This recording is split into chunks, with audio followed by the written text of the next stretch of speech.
আমি আল্লাহ রাব্বুল আলামিন এমন একটা কিতাব দিয়েছি, সেই কিতাবের মধ্যে কোনো ভুল নাই। এমন একটা কিতাব আমি আল্লাহ দিয়েছি, সেই কিতাবটা পরিপূর্ণতা আছে।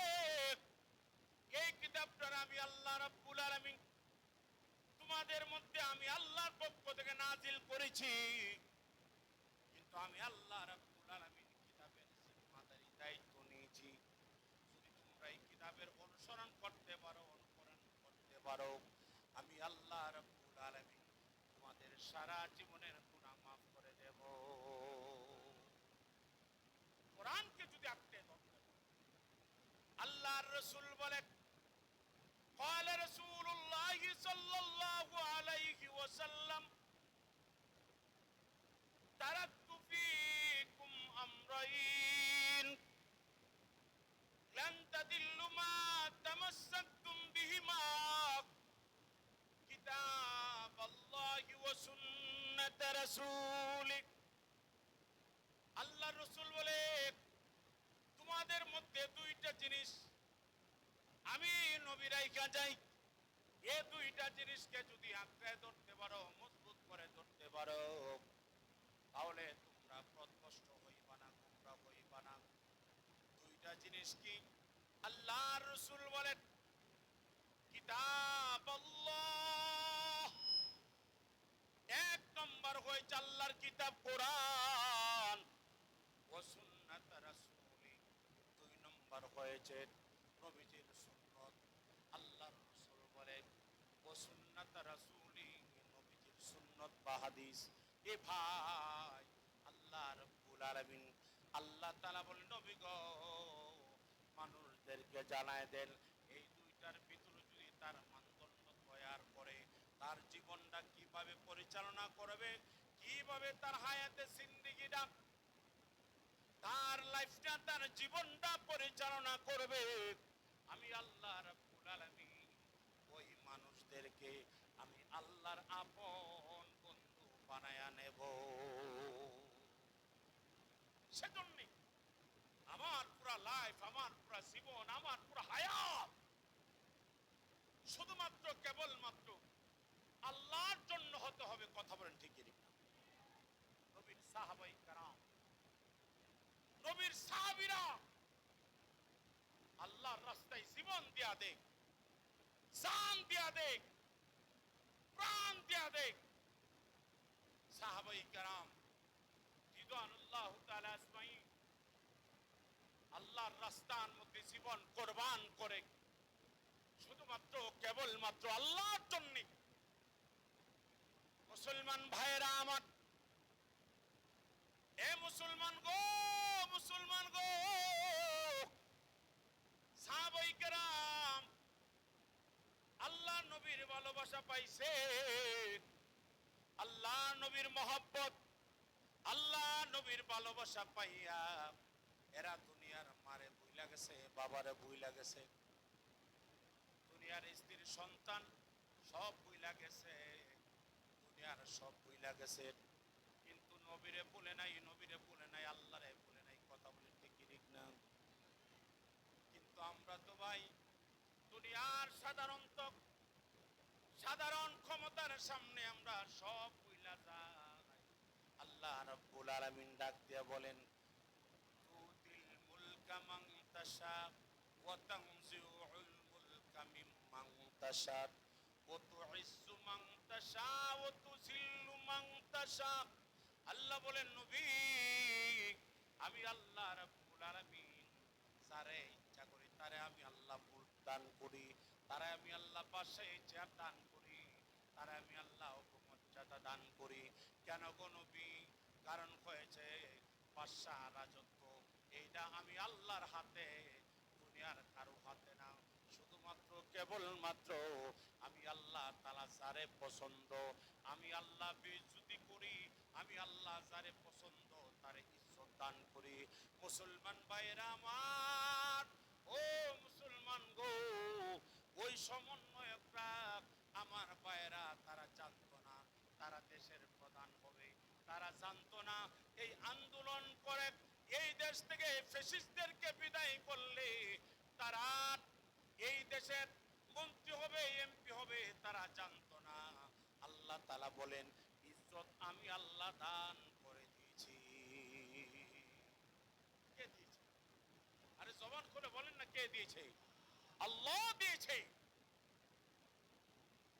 সেজন্য মুসলমান ভাইয়েরা আমার, আল্লাহ নবীর সাহাবী বেলাল হাফসি কালো, দেখতে ভালো না। বেলালের চেহারা সুন্দর না,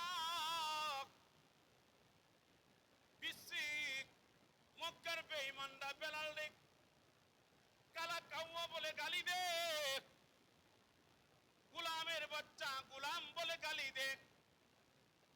বেলালের চেহারা সুন্দর না, দেখতে ভালো না, কিন্তু আল্লাহ নবী ডাক দিয়ে বলেন, ও সাহাবীরা, আমি যখন জান্নাতের ভিতরে জান্নাতে প্রবেশ করব, এমন সময় নজর পড়েছে জান্নাতের ডান দিকে হযরতে জিবরাইল ডাক দেখো, ইয়া রাসূলুল্লাহ, ইয়া হাবিবাল্লাহ, ওগো নবীজি, এই যে একটা ঘর দেখা যায়, ঘরটা চিনেন? রাসূল বলেন, না না না, এইটা কার ঘর? হযরতে জিবরাইল ডাক দেখো, ইয়া রাসূলুল্লাহ, ইয়া হাবিবাল্লাহ, এই ঘর হয়েছে হযরতে হাফসার কালো বেলালে। রাসূল বলে, ও জিবরাইল, বেলাল তো এখনো দুনিয়াতে, বেলাল তো দুনিয়াতে, বেলালের ঘর আল্লাহ জান্নাতে বানায় রাখছে। সুবহানাল্লাহ। আরে আওয়াজ করে বলেন আল্লাহু আকবার। বেলালের ঘর আল্লাহ জান্নাতে বানায় রাখছে। রাসূল বলেছেন, আমি পরীক্ষার জন্য ওই ঘরের সামনে দাঁড়ায় দেখি, নেম প্লেটের মধ্যে লেখা, হাযা বাইতি বেলাল, এই ঘর হলো বেলালের। আল্লাহু আকবার। এই ঘর হলো বেলালের। আল্লাহ নবী গেটের সামনে দাঁড়িয়ে আছে। জিবরাইল ডাক দেখো, ইয়া রাসূলুল্লাহ, ইয়া হাবিবাল্লাহ, বেলালের ঘরের ভিতরে ঢুকতে মনে চাইনি। রাসূল ডাক দেখো, চলো বেলালের ঘরটা দেখে আসি। সে বেলাল কালো বিশ্রী, এই বেলালের জন্য আল্লাহ কেমন একটা ঘর বানাইছে, একটু দেখে আসি চলো। হযরতে জিবরাইল ডাক দেখো, ইয়া রাসূলুল্লাহ, ইয়া হাবিবাল্লাহ, ভিতরে ঢুকেন। দারওয়ান নিয়ে দাঁড়িয়ে আছে। রাসূল জিজ্ঞেস করেছেন, আমি কি ভিতরে ঢুকতে পারি? হযরতে ওই দারওয়ানটি ডাক দিয়ে বলেছেন, ইয়া রাসূলুল্লাহ, ইয়া হাবিবাল্লাহ, দেরি নাই দেরি নাই, আপনি প্রবেশ করেন। আল্লাহ রাসূল ঢুকতে ঢুকতে 7টা গেট পাড়ি দিয়েছে, ভিতরে ঢুকেছে। ভিতরে ঢুকে একজন সুন্দরী সুরসী সুন্দর করে ঘণ্টা দিয়ে বসে আছে, সুন্দর করে সাজিয়ে গুছিয়ে আছে। আল্লাহু আকবার বলেন।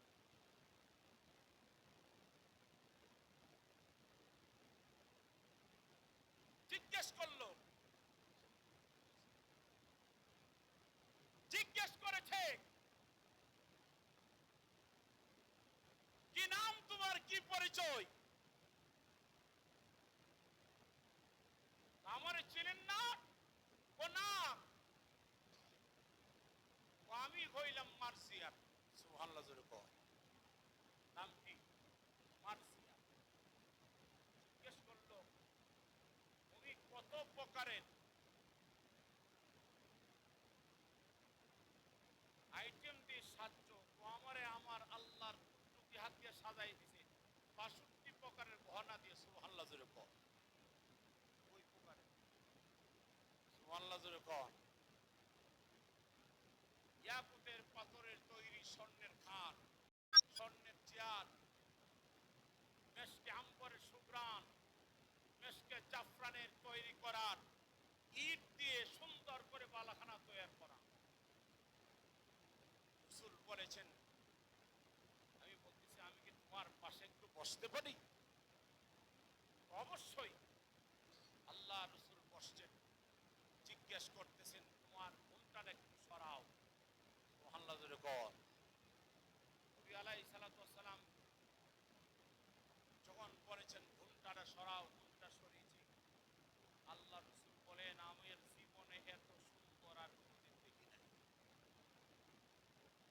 বেলাল হলো হাফসার বেলাল, কালো, দেখতে ভালো না, চেহারার গঠন সুন্দর না। নবী আলাইহিস সালাতু ওয়াস সালাম বলে বেলালের জন্য যে মার্জিয়া অপেক্ষা করতেছে, আমি তার সুন্দর চেহারা দেখে আমি বললাম যে আল্লাহ, যে হাফসার কালো গোলাম বেলাল মক্কার গোলাম, এ গোলামের জন্য তো সুন্দরী রূপসী সুরসী তুমি রেখে দিয়েছো। আল্লাহ বলেন নবী গো, শুধু বেলালের জন্যই না, তোমার ভবিষ্যৎ উম্মত যারা দ্বীনের উপরে থাকবে, আল্লাহর ধর্মকে প্রাধান্য দিবে, আল্লাহর কোরআনকে প্রাধান্য দিবে, প্রত্যেকটা উম্মতের জন্য এইরকম সুন্দরী রূপসী মার্জিয়া রাখবো। আল্লাহু আকবার বলে। আল্লাহ নবী ডাকতে বললেন মার্জিয়া, তোমার মাথার উন্নতার দাম কত? মার্জিয়া ডাকতে বলেন ইয়া রাসূলুল্লাহ, ইয়া হাবিবাল্লাহ, ওগো নবীজি, মার্জিয়া মাথার উন্নতার দাম কত আপনি জানেন না? রাসূল বলেছেন বলো, তোমার যে মাথার হিজাবটা পরে রাখছো, হিজাবটার দাম কত? মার্জিয়া ডাকতে কই ইয়া রাসূলুল্লাহ, ইয়া হাবিবাল্লাহ, আল্লাহর এই দুনিয়া এক পাল্লা দুই পাল্লা 10 বার বিক্রি করলো, আমার এই মাথার উন্নাটার দাম কোনদিন হবে না।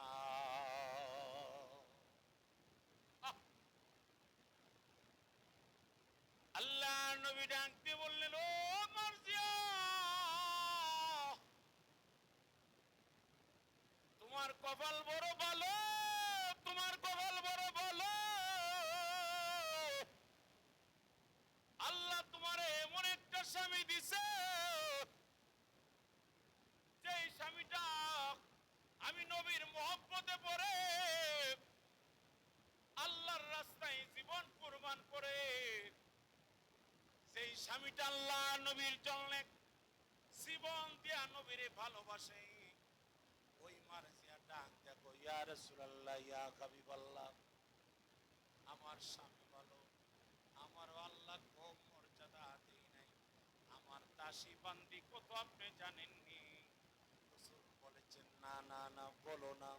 ওগো নবীজি, আমার দাসী বান্দি হয়েছে 70,000। যে জীবনে একদিনে আমার জন্য পানি নিয়ে আসবো, যে আমার জন্য পানি নিয়ে আসবো, এ আর জীবনে আসবে। যে আমার জন্য জীবনে মুরগি নিয়ে আসবো, এ আর দ্বিতীয়বার মুরগি নিয়ে আসবো না। সুবহানাল্লাহ। যে আমার জন্য আঙ্গুর নিয়ে আসবো, এ আর পুনরায় আঙ্গুর নিয়ে আসবো না, আবার নতুন আরেকজন আসবো। আল্লাহু আকবার বলেন। সেজন্য মুসলমান ভাইয়েরা আমার, আল্লাহ রাব্বুল আলামিন বলেন ওয়াত্তিন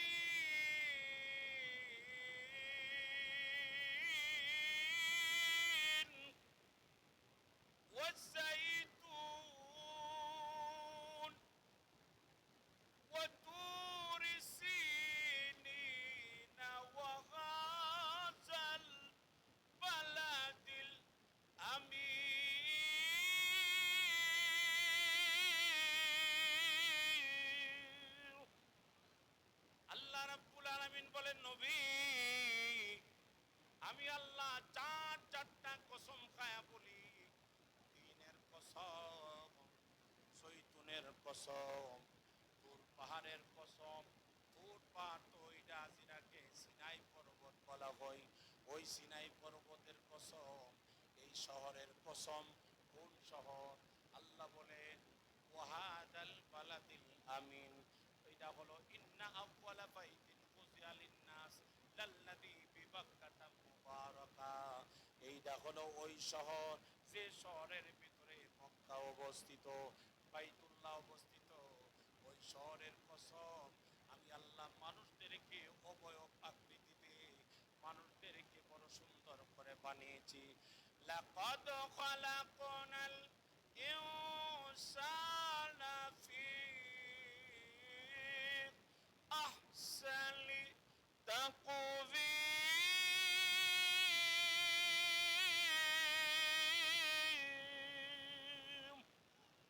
আল্লাহ রাব্বুল আলামিন বলেন, ওগো নবীজি, মানুষদেরকে বড় দামি বানাইছি, মানুষদেরকে বড় সুন্দর বানাইছি। কারণ আমি আল্লাহ জান্নাত বানাইছি আর আসমান জমিনের যত সৌন্দর্য বানাইছি সবগুলি আমার উম্মতের জন্য বানিয়েছি। আল্লাহু আকবার বলে। সেজন্য মুসলমান ভাইয়েরা আমার, নবীজি মেরাজ কমপ্লিট করে চলে আসছেন। আল্লাহ নবী ডাক দিতেছেন, ও বেলাল, আয় আয় আয় আয় আয় বেলাল, এদিকে আয়। বেলাল নবীর সামনে দাঁড়িয়েছে। সুবহানাল্লাহ। নবী বেলাল দেখে মুস্কি হাসি দিতেছে। নবী কইতাছে, বেলাল তোর কপাল বড় ভালো, তোরে আল্লাহ কি মর্যাদা দিছে। বেলাল ডাক দিয়ে বলে, ওগো নবীজি, ওয়াল্লাহু আ'লামু ওয়া রাসূলুহু, আল্লাহ এবং আল্লাহর নবী আমার চাইতে বেশি ভালো জানে। রাসূল ডাক দিয়ে, বেলাল রে, তুই তো দুনিয়াতে আমার আল্লাহ তোর জন্য জান্নাতের ভিতরে ঘর বানায়া রাখছে। বেলাল, হুজুর আমি কিচ্ছুই জানি না। সুবহানাল্লাহ। আল্লাহ নবী ডাক দেখো, তোর ঘর আমি নিজে দেখেছি। আর আসতে পারো, আরে চিল্লে এখন আল্লাহু আকবার। নবী কইতাছে, বেলাল তোর ঘর আমি নিজে ভ্রমণ করছি, তোর ঘর আমি নিজে দেখে আসছি। হযরত আবু বকর সিদ্দিক ডাক দিয়ে বলেন, পাশেই ছিলেন ওমর, উসমান, আলী, বলে, ইয়া রাসূলুল্লাহ, ইয়া হাবিবাল্লাহ, ওগো নবীজি, বেলালের ঘর দেখছেন, আমার ঘরটা দেখেন নাই। হযরত ওমর কইতাছেন, ইয়া রাসূলুল্লাহ, ইয়া হাবিবাল্লাহ, বেলালের ঘর দেখছেন, আমি উমরের ঘরটা কি দেখেন নাই? রাসূল বলেছেন, উমর তোমার ঘরও দেখছি, আবু বকরের ঘরও দেখছি, উসমান তোমার ঘরও দেখছি, আলী তোমার ঘরও দেখছি, কিন্তু বেলালের ঘরটা দেখে আমি নবী আর লোভ সামলাইতে পারলাম না। বেলালের ঘরে বেলালের অনুমতি ছাড়াই আমি ভিতরে ঢুকে গেছি।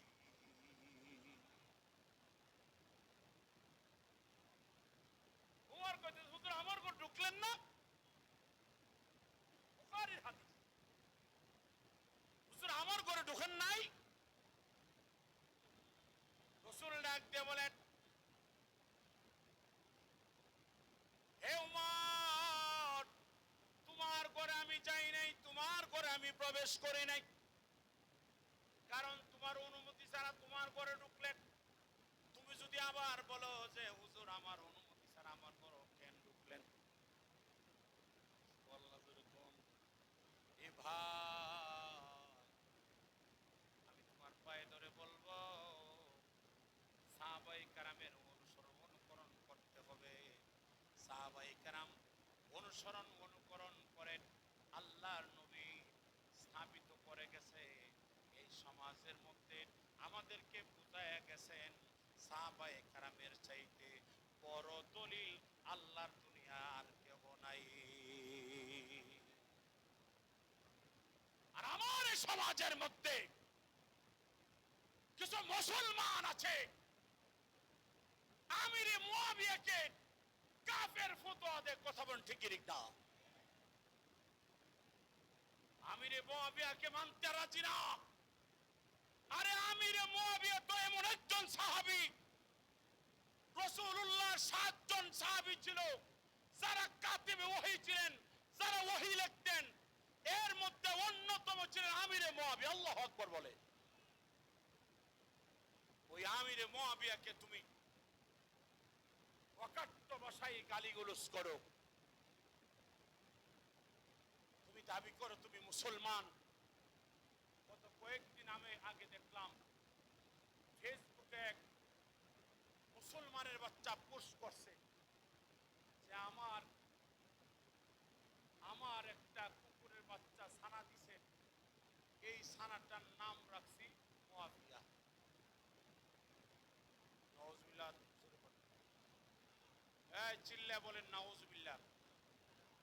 আল্লাহর নবীর সাহাবাই কেরামের প্রতি যদি চুল পরিমাণ কোন বিদ্বেষ থাকে, তোমার ঈমান নাই। আওয়াজ করে বলেন ঠিক কি না? আল্লাহর নবীর সাহাবাই কেরামের প্রতি যদি তোমার চুল পরিমাণ সাহাবাই কেরামের দোষ তুমি খোঁজো, দোষ চর্চা করো, সাহাবাই কেরামের প্রতি যদি তোমার চুল পরিমাণ এমন শব্দ ব্যবহার হয় যে শব্দের দ্বারা আল্লাহ নবী কষ্ট পাবে, আমি বলবো তুমি বেঈমান, তুমি নাস্তিক। জোরে কোন ঠিক কি না? সেজন্য মুসলমান সাহাবাই কেরাম ছিলেন সত্যের মাপকাঠি। আওয়াজ করে বলেন, সাহাবাই কেরাম ছিলেন সত্যের মাপকাঠি। আল্লাহ তো কোরআনেই বলেছেন রাদিয়াল্লাহু আনহুম ওয়া রাদু আন যালিকা লিমান খাশিয়া রাব্বা। আল্লাহ বলেন নবী গো, আপনি বলে দেন আপনার অনুসরণ যারা করে, আপনার অনুকরণ যারা করে, আপনার সাহাবাই কেরামদেরকে বলে দেন তাদের প্রতি আমি আল্লাহ রাজি, তাদের প্রতি সন্তুষ্ট। সুবহানাল্লাহ জোরে বলেন, আর জোরে বলেন আল্লাহু আকবার। সেজন্য মুসলমান ভাইরা আমার, আল্লাহ রাব্বুল আলামিন সাহাবাই কেরাম সম্পর্কে বলেন, আমার সাহাবাই কেরাম আসমানের তারকার চাইতে আমি নবীর কাছে কোটি কোটি গুণ বেশি দামি। আসহাবি কান্নুজুম, এক একজন সাহাবীর মর্যাদা আমি নবীর কাছে আসমানের চাঁদের চাইতে আরো কোটি কোটি গুণ বেশি দামি হলো আমার সাহাবীরা। মুসলমান ভাইয়েরা আমার, আল্লাহ রাব্বুল আলামিন বলেন ওগো নবীজি, ওই মানুষগুলিদেরকে আপনি বলে দেন যারা আপনার অনুসরণ করবে, অনুকরণ করবে, ফাত্তাবিউনি ইউহিব্বুকুমুল্লাহ ওয়া ইয়াগফির লাকুম যুনুবাকুম ওয়াল্লাহু গফুরুর রহিম।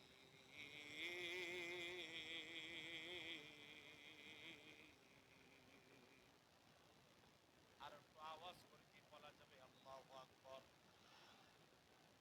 আল্লাহ নবী মিশকাত শরীফের জিলদে সানির মধ্যে হাদিসটা আসছে, রাসূল বলেছেন যেই ব্যক্তি কোরআনের তেলাওয়াত শুনিয়া আল্লাহু আকবার বলে ধ্বনি দেখ, আল্লাহু আকবারের ধ্বনিটা এই নারায়ণগঞ্জ জেলা ফতুল্লাহ থানা, ফতুল্লাহ ডিআইটি মাঠে থাকে না, বাংলাদেশের বাতাসে বাইরায়া মদিনার বাতাসের সঙ্গে মিলায় দেখ, মদিনার বাতাসে নিয়ে নবীজির রওজা মুবারকের রিয়াজুল জান্নার পাশে যে ওয়াল আছে, ওই ওয়ালের মধ্যে যায়া বারিকা হায়াতুল নবী, জিন্দা নবী ডাক দেয়া বলেন ফেরেশতারা কিসের আওয়াজ হয়েছে?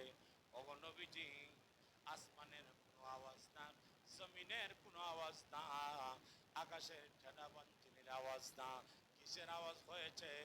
রাসূল বলেছে এইটা হয়েছে বাংলাদেশ বাইতুল হাফিজের নগণ্য কামাল উদ্দিন দাইমি আল্লাহর কোরআনের তেলাওয়াত করেছে।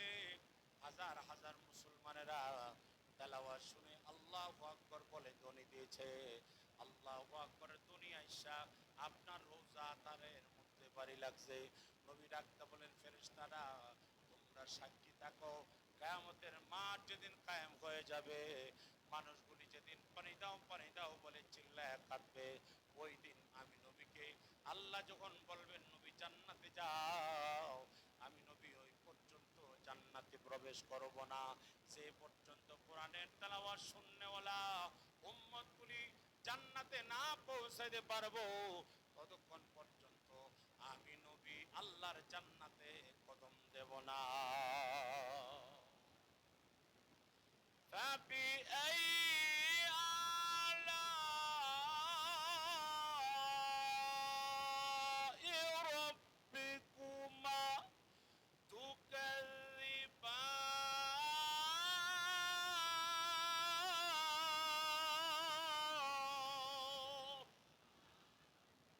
মুসলমান ভাইয়ের আমার, আল্লাহ বলেন নবী, ওগো নবীজি, ওই মানুষগুলিদেরকে আপনি বলে দেন না, তোমরা আমি আল্লাহর কোন কোন নিয়ামত স্বীকার করবা। আমি আল্লাহ রাব্বুল আলামিন তোমাদের মধ্যে যত নিয়ামত দিয়েছি, আমি আল্লাহর কোন নিয়ামত স্বীকার করবা, একবার বলো। আল্লাহ যে আমাদের মধ্যে যত নিয়ামত দিয়েছে, এর মধ্যে সবচাইতে বড় নিয়ামতের নাম হয়েছে আল কোরআন। ঠিক না? এই কোরআন মজা না বেমজা? সবাই জবান খুলে বলেন না, কোরআনের তেলাওয়াত মজা না বেমজা? কত মজা, কত মজা। আল্লাহর রাসূল বলেন, যে ব্যক্তি কোরআন পড়তে পারে না, কোরআন রে জড়ায় ধরে, কোরআন রে চুমা খাট, কোরআন রে বুকে লাগা, কোরআন রে দইরা চুমা খা। আল্লাহর রাসূল কো কিয়ামতের মাঠ যেদিন কায়েম হয়ে যাবে, ওই ব্যক্তির আল্লাহ হাফেজে কোরআন বানায়া দিবে।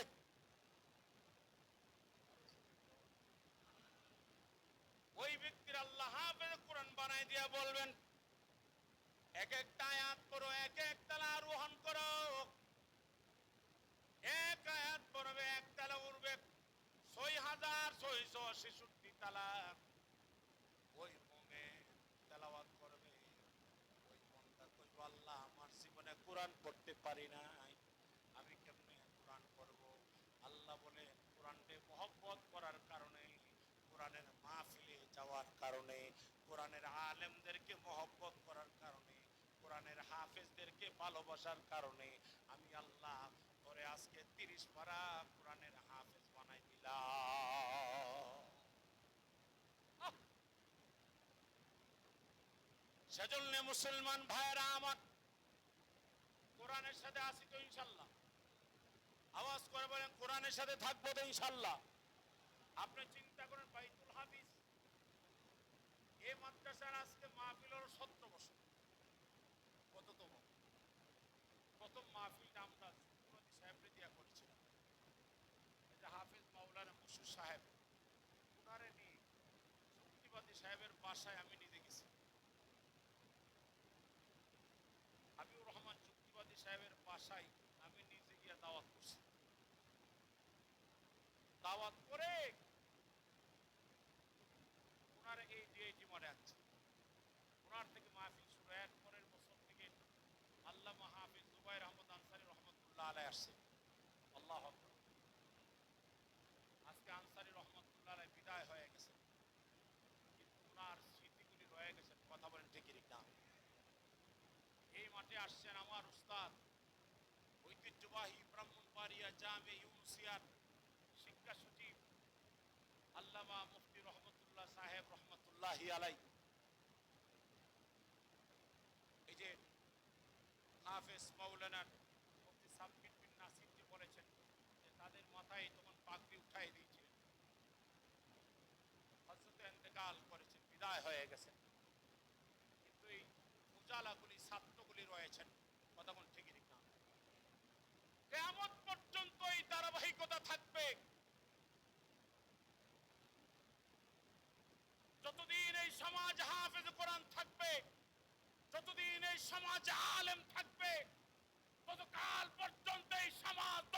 হবে না, আসমান ধ্বংস হবে না, জমিন ধ্বংস হবে না, কোন বোরকা শামিম তামিম দিয়ে আসমান থাকবে না।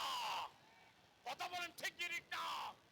কারণ আসমান জমিন থাকতে হলে, ভূমিকম্প থেকে বাঁচতে হলে, ঘূর্ণিঝড় থেকে বাঁচতে হলে হাফেজ দরকার, আলেম দরকার। কথা বলেন ঠিক কি ঠিক না?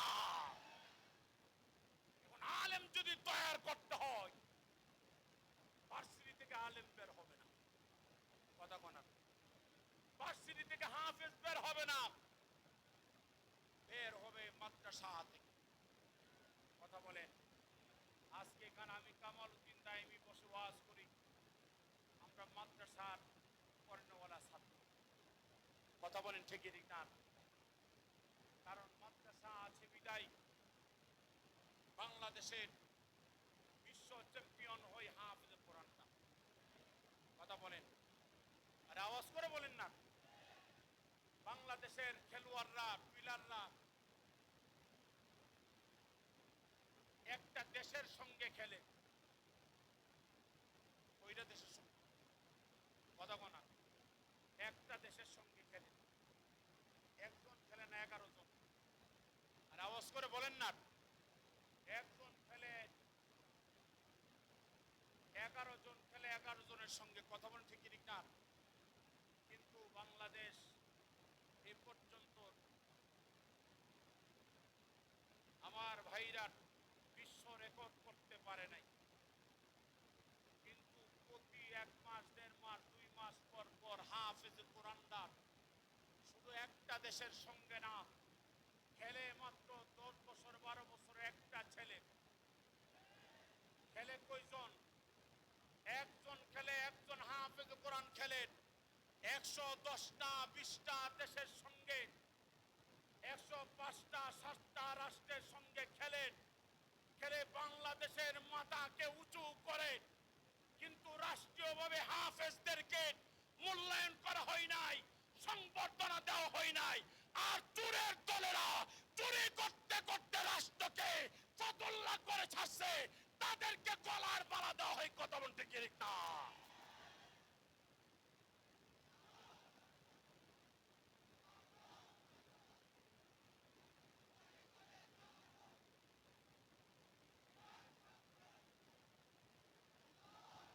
সেজন্য মুসলমান ভাইরা আমার, এই কোরআন এত দামি,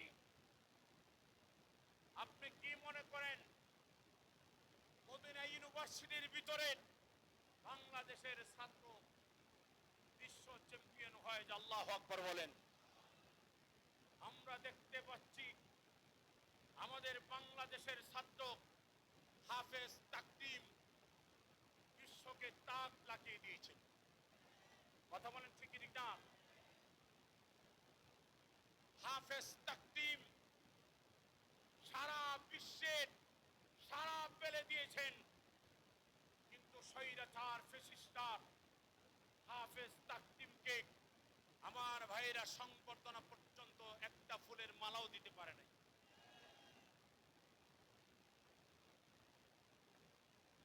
আপনারা জানেন বাংলাদেশের বিশ্বের দরবারে আমার ভাইরা দুর্নীতির চ্যাম্পিয়ন। কতক্ষণ দুর্নীতি করতে করতে করতে করতে চ্যাম্পিয়ন, বিশ্ব চ্যাম্পিয়ন 4 নম্বর 5 নম্বর চলে আসে। কিন্তু বিশ্বের দরবারে হাফেজ কোরআনরা বিশ্ব এই সমস্ত দুর্নীতিকে পায়ের পিষ্টে ফালায়া হাফেজ কোরআনরা বিশ্বের দরবারে নাম্বার 1-এ নিয়ে আসে। কথা বলেন ঠিক ঠিক না? ওই হাফেজগুলিরে মারতে চাপ, ওই মাদ্রাসাগুলি বন্ধ করতে চাপ। স্পষ্ট ঘোষণা হলো, সামনে যারাই আসবে ক্ষমতায়, জানি না কে আসতে চা ক্ষমতায়, কারা আসতে চা ক্ষমতায়, কিন্তু ক্ষমতা যারা আসতে চা, আজকে থেকে ঘোষণা করতেছি, তারা কোরআন মেনে আসতে হবে, তারা আলেম মেনে আসতে হবে। তারা কোরআনের শাসনের বাইরে চলতে চা, কোরআনের বিরুদ্ধে আইন করে যারা ক্ষমতা আসতে চা, ক্ষমতায় আসতে দেওয়া হবে না, হবে না, হবে না।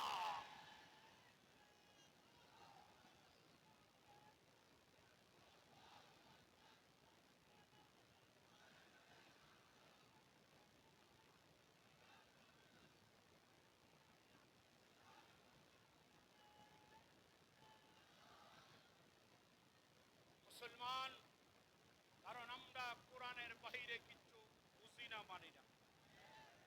এই আওয়াজ করে বলেন ঠিক কি না? জবান খুলে বলতে হবে কোরআন আছে যেখানে, আওয়াজ করে বলতে হবে নবী আছে যেখানে, কোরআন নাই যেখানে, আলেম ওলামা যেখানে, চরমুনার পীর যেখানে, মুফতি মনির হোসেন কাসিমি যেখানে, আওয়াজ করে বলতে হবে মামুল হক যেখানে, শাইখে চরমুনা যেখানে। কথা কোন ঠিকই ঠিক না? কোরআনের বাইরে কিচ্ছু বুঝি না, মানি না। কথা বলেন। কোরআন অফ লাইফ, কোরআন আমার জীবন, কোরআন আমার মরণ, কোরআন আমার জান, কোরআন আমার প্রাণ, নবী আমার কাফন, নবী আমার দাফন। আমি আমার নবীর আদর্শের উপরে জীবন কোরবান করতে চাই। নবীর শিক্ষা নিয়ে আমি রাজপথে আছি, রাজপথে থাকবো, জীবন দেব, জান দেব, বাতিলের কাছে মাথা নত করবো না। জোরে বল ঠিক না?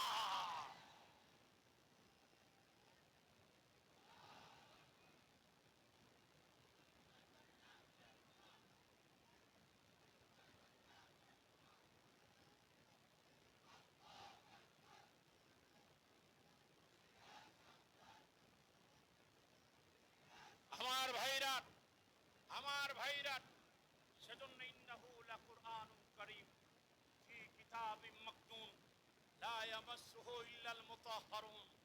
এ বাইতুল হাফিজ থেকে অদ্যবধি শত শত ছাত্র বের হচ্ছে। কথা বলেন ঠিক ঠিক না? এই শত শত ছাত্ররা তারা বিভিন্ন জায়গায় মাদ্রাসা চালাচ্ছে। আল্লাহু আকবার বলেন। যেমন নাকি আমার ভাইরা এই মুশিউর রহমান সাহেবের, হাফেজ মাওলানা মুশিউর রহমানের সাহেবের ছাত্র এই যে নাসির ভাই, ওনার ছেলে সাব্বির বিন নাসির, তারও মাদ্রাসা আছে। যেমন নাকি ওনার ছাত্র হাফেজ শাহরিয়ার, আগামীকাল আপনারা জানেন যে মাওলানা হাসান জামিল সাহেব আসবে, আমিও থাকবো ধর্মগঞ্জ, তার মাদ্রাসা থেকেও প্রায় 10-12 জন ছাত্র পাগড়ি পাবে। আল্লাহু আকবার বলেন। তার মানে বোঝা গেল এই মুশিউর রহমান সাহেবের ছাত্ররা শুধু ফতুল্লাহ নয়, বাংলাদেশের আনাচে কানাচে দ্বীনের কোরআনের খেদমত করতেছেন। কথা বলেন ঠিক ঠিক না? সেজন্য এই মাদ্রাসাগুলি দরকার আছে কিনা? আওয়াজ করে বলেন দরকার আছে কিনা? যেমন নাকি আপনি মনে করেন মাওলানা হাফিজুর রহমান সিদ্দিক কুয়াকাটার, এটা আমাদের জন্য একটা নিয়ামত। আরে আওয়াজ করে বলে না। হাফিজুর রহমান সিদ্দিক কুয়াকাটার আমার ভাইরা যে যাই বলুক না কেন, আমি বলি উম্মতি মুহাম্মদীর জন্য একটা নিয়ামত। আজকে দেখেন, আজকে আমার বাড়ির পাশে দিনের বেলায়, আজকে আমার বাড়ির থেকে আধা কিলোমিটার আমার ইউনিয়নে, যেখানে বেদাতির সঙ্গে 2020 সালে মারামারি করছে, এরা আল্লাহ মাহমুদ শরীরে দিতে আসবে না। আমি বলছি আমার জান যাবে 25শে জানুয়ারি 2020 সাল, আল্লাহ মাহমুদ শফি আসবে, এরা বলে দেব না। আমি বলছি তোরা পারলে ফিরাস, 100 না 1000 লাশ পড়বে, আল্লাহ মাহমুদ শফি আসবে। শুরু হয়ে গেছে প্রোগ্রাম, শুরু হয়ে গেছে যুদ্ধ জাহাজ। তখন ফ্যাসিস্টরা ক্ষমতায় ছিল, আরে তাদেরকেই তো পরোয়া করি না। তখন আমরাই আল্লাহ মাহমুদ শফিকে এনে প্রমাণ করে দিয়েছি বেদাতি লামাযহাবী যারা যে যাই বলুক না কেন, আজকে আজকে যোহরের পরে হাফিজুর রহমান সিদ্দিকী ওই মাঠে বয়ান করে আসছে। আল্লাহু আকবার বলেন। আর মানে হাফিজুর রহমান সিদ্দিকী একজন আলেম। কথা বলেন ঠিকই ঠিক না? আল্লামা মুফতি মনির হোসেন কাসিমি 3 বছর জেল খাটতে বাইরেছে। আল্লামা মামুল হক জেল খাটতে বাইরেছে। এগুলি তো আমাদের জন্য নিয়ামত। কথা বলেন ঠিকই ঠিক না? মামুল হক শুধু একটা মূর্তির বিরোধিতা করেছিল, কইডার। কথা বলেন না, কইডার একটা মূর্তির বিরোধিতা করেছিল। শাইখে চরমুনাই মামুল হক একদিনে একসঙ্গে ধুলাই খালের মোড়ে যে মূর্তি তৈরি করেছিল, ওই মূর্তির বিরোধিতা করেছিল আল্লামা মামুল হক শাইখে চরমুনাই। এবং আমার ভাইরা আল্লামা বাবর নগরী রহমাতুল্লাহি আলাই একটা মূর্তির বিরোধিতা করেছেন, কিন্তু একটা মূর্তির বিরোধিতা করার কারণে মামুল হক আমার ভাইয়েরা জেল খাটছে 3 বছর, মুফতি মনির হোসেন কাসেমি জেল খাটছে 3 বছর। আমি বলি, আরে আল্লাহ বলেছেন মনির হোসেন কাসেমি ধৈর্য ধরো, মামুল হক ধৈর্য ধরো, মুফতি আমিরের ধৈর্য ধরো, ধৈর্য ধরেছে, জেল খেটেছে, রিমান্ডে গিয়েছে, কিন্তু আমার ভাইরা আল্লাহ বলে দিয়েছেন মুফতি মনির হোসেন কাসেমি তোমার মূর্তি ভাঙতে হবে না, মামুল হক তোমার মূর্তি ভাঙতে হবে না। আমি এই সমাজ থেকে মূর্তি ভাঙার জন্য এমন কিছু আবাবিল প্রেরণ করে দেব যে আবাবিলটা একটা ঘন্টার ভিতরে 397টা মূর্তি বাংলাদেশ থেকে বুড়ি গঙ্গায় ডুবাই দে প্রমাণ করে দিয়েছে। ওলি আল্লাহ দেশ, মুফতি আমিনের দেশ, সাইকুল হাদিসের দেশ, মুফতি মনির হোসেন কাসেমের দেশে মূর্তি থাকতে পারে না, পারে না, পারে না।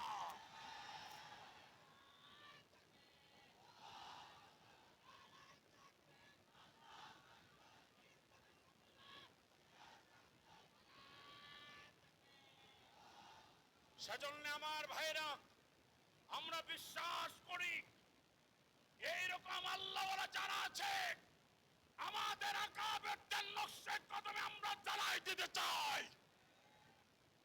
আমরা পূর্ব কাউকে পরোয়া করি না, বর্তমানেও নয়, ভবিষ্যতের পাত্তাও নাই। কথা বলেন ঠিক না? ওলামায়ে কেরামের নির্দেশে চলবে আমার দেশ। আওয়াজ করে বলেন, আওয়াজ করে বলেন ঠিক না? আপনি কি মনে করেন মুফতি মনির হোসেন কাসেমি মাত্র আধা ঘন্টা বুট চলছে গত 2018 সালে, কত কথা বলা 2018 সনে আধা ঘন্টা বুট চলছে 90,000 বুট চলছে। যদি পুরা 60টা পর্যন্ত বুট চলতো তাহলে কই লাখ হইতো। ও আমার ভাইরা, সেজন্য আগামী দিনে আমরা এই সমস্ত ওলামায়ে কেরাম আমাদের দেশ চালাবে, রাষ্ট্র চালাবে। কথা বলেন ঠিক না? আগামী এই ফতুল্লাহ নারায়ণগঞ্জ 4 আসন থেকে আমাদের শায়েখ ও মুর্শিদ, নারায়ণগঞ্জের কৃতি সন্তান, রাজপথের লড়াকু সৈনিক, হেফাজত ইসলাম বাংলাদেশের অর্থ সচিব, নারায়ণগঞ্জের জেলার আমিরকে আমরা ইনশাআল্লাহ হিসাবে দেখতে চাই। কথা বলেন ঠিক না? সেজন্য প্রয়োজনে যা যা দরকার তা করব। কথা বলেন ঠিক না? সেজন্য আমার ভাইরা আমি আর করতেছি না, সংক্ষিপ্ত কথা হলো, সেজন্য ভাইরা সংক্ষিপ্ত হলো যে এই মাহফিলটা ধারাবাহিক আজকে 17তম চলছে। এই মাহফিলের পৃষ্ঠাটা যদি আমার ধরেন ভুল হবে না, শুরু করেছি আমি মুফতি মশিউর রহমান মাওলানা মশিউর রহমান সাহেবকে নিয়ে, এখনো আছি, আল্লাহ যতদিন বাঁচায় রাখে। কারণ এই মাদ্রাসার সভাপতি আমি, আমাদের মুরব্বী আছেন আল্লাহ মুফতি মনির হোসেন কাসেমি, ওনার পরামর্শ নিয়ে এই মাদ্রাসাগুলি চলছে, ইনশাল্লাহ চলবে। তো সেই জন্য অনুরোধ হলো আমরা এই মাদ্রাসার সঙ্গে থাকবো তো ইনশাল্লাহ। আওয়াজ করে বলেন থাকবো তো ইনশাল্লাহ। আমরা জানে মালে টাকা পয়সা যেমনে লাগে আমরা এই প্রত্যেকটা মাদ্রাসার সঙ্গে থাকবো ইনশাআল্লাহ। আমার ভাইরা আমি লম্বা চূড়া করতেছি না, হযরত চলে আসছেন, হযরতে এখন নসিহত করবেন।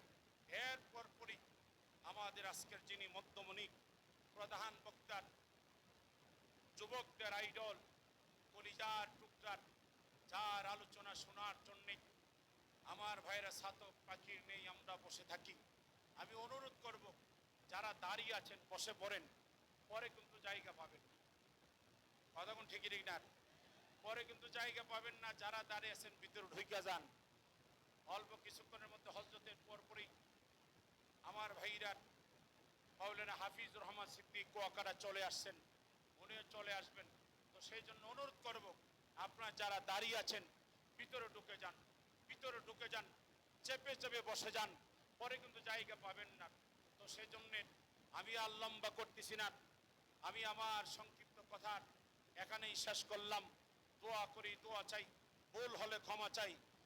আমার ভাইরা, এ পর্যায়ে আমাদের সামনে অত্যন্ত গুরুত্বপূর্ণ বক্তব্য নিয়ে আসছেন হেফাজত ইসলাম বাংলাদেশ কেন্দ্রীয় কমিটির অর্থ সচিব, নারায়ণগঞ্জ জেলা হেফাজতের সংগ্রামী আমির, ঐতিহ্যবাহী বারিধারা মাদ্রাসার প্রিন্সিপাল, জমিয়তে উলামায়ে ইসলাম কেন্দ্রীয় কমিটির